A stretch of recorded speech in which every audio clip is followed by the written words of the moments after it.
झझरे मड़उआ जनी छाई हाय पापा, मड़वा बीचे बैठे बेटी तोर, मड़वा बीचे बैठे बेटी तोर, मड़वा बैठी बेटी अखिया से रोवे,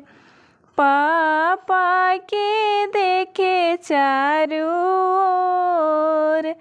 पापा तोहरा गोदिया में हम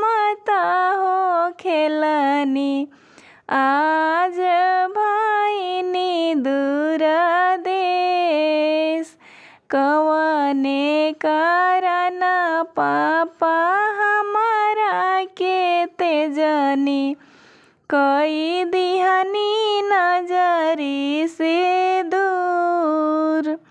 पीछे मुड़ी देखी पापा अपनी नैहरवा, रउआ त बानी बड़ी दूर, एक दिन रहनी पापा अंगना के चिड़िया, आज भाईनी हम पाराए, रउए महले बीचे पापा हम खेलनी, आज जाइब दूर देश,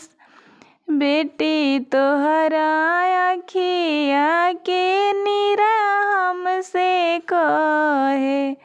पापा त बड़े मजबूर, री तेरे वाजे पापा तू बैठवला, कई दिहला अपना से दूर। दोस्तों मैं चांदनी आप सबको अपने YouTube चैनल गांव का संगीत में स्वागत करती हूं। तो आपको हमारा ये माड़ो का बेटी का गीत अच्छा लगा हो तो लाइक शेयर सब्सक्राइब करिएगा, प्यारा सा कमेंट करके ज़रूर बताइएगा कि आपको कौन सा गीत सुनना है। और हमारे चैनल पर नए हो या पुराने हो प्लीज़ चैनल को सब्सक्राइब करें और हमारे वीडियो को ऐसे ही आगे शेयर करते रहें। आप सभी का बहुत बहुत धन्यवाद।